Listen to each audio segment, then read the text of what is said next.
গত আগস্ট মাসের বন্যায় যে সকল পশুপালকরা ক্ষতিগ্রস্ত হয়েছেন তাদের কথা মাথায় রেখে রাজ্য সরকারের প্রাণী সম্পদ বিকাশ দপ্তরের উদ্যোগে ধর্মনগর মহকুমার বিষ্ণুপুর গ্রাম পঞ্চায়েত অফিস প্রাঙ্গণে রিলিফ প্যাকেজ অর্থাৎ আর্থিক সহায়তা প্রদানের জন্য এক শিবিরের আয়োজন করা হয়। উক্ত শিবিরে 16 জন বেনিফিশিয়ারিদের আর্থিক সহায়তা প্রদান করা হয় দপ্তরের তরফ থেকে।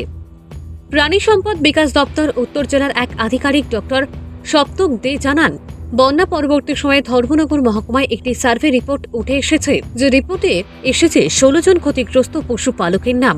সেই রিপোর্টের উপর ভিত্তি করে এই দিনের এই শিবিরের আয়োজন করেছে সংশ্লিষ্ট দপ্তর।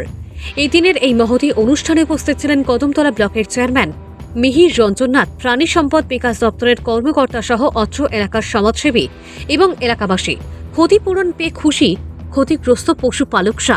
ভানুচন্দ্রের রিপোর্ট, আসাম প্রাইম নেটওয়ার্ক। পুরা সরকারের প্রাণী সম্পদ বিকাশ দপ্তর দ্বারা আমরা একটি শিবিরের আয়োজন করেছি। যে শিবিরে গত অগাস্ট মাসে এখানে বন্যায় যে সমস্ত প্রাণী বা যে সমস্ত পশুপালক আছেন যাদের ক্ষতিগ্রস্ত হয়েছেন, যারা এই গত বন্যায়, তাদেরকে আমরা এক ধরনের একটা রিলিফ প্যাকেজ দেওয়ার জন্য আজকে এই শিবিরটার আয়োজন করেছি।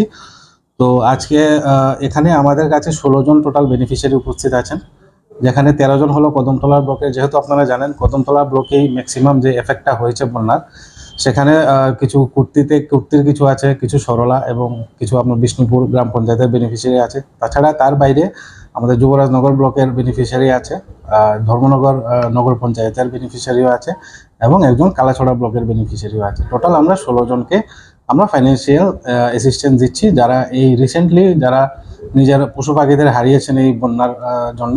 সেই ক্ষেত্রে আমরা এই রিলিফ প্যাকেজটি আমরা প্রদান করছি। এখানে বিষ্ণুপুর গ্রাম পঞ্চায়েতের অফিসে আমরা এই প্রোগ্রামটি করেছি। তো এই প্রোগ্রামে আমাদের মধ্যে উপস্থিত ছিলেন কদমতলা ব্লকের চেয়ারম্যান শ্রীযুক্ত মিহিরনাথ মহোদয়। তাছাড়া উপস্থিত ছিলেন জেলা পরিষদের শ্রীযুক্ত মেম্বার শ্রীযুক্ত বিশ্বজিৎ ঘোষ মহোদয় এবং আমাদের জেলার উপ অধিকর্তা শ্রীযুক্ত এল রয়তে। তো ওনাদের উপস্থিতিতে আমরা এই প্রোগ্রামটা সম্পন্ন করেছি।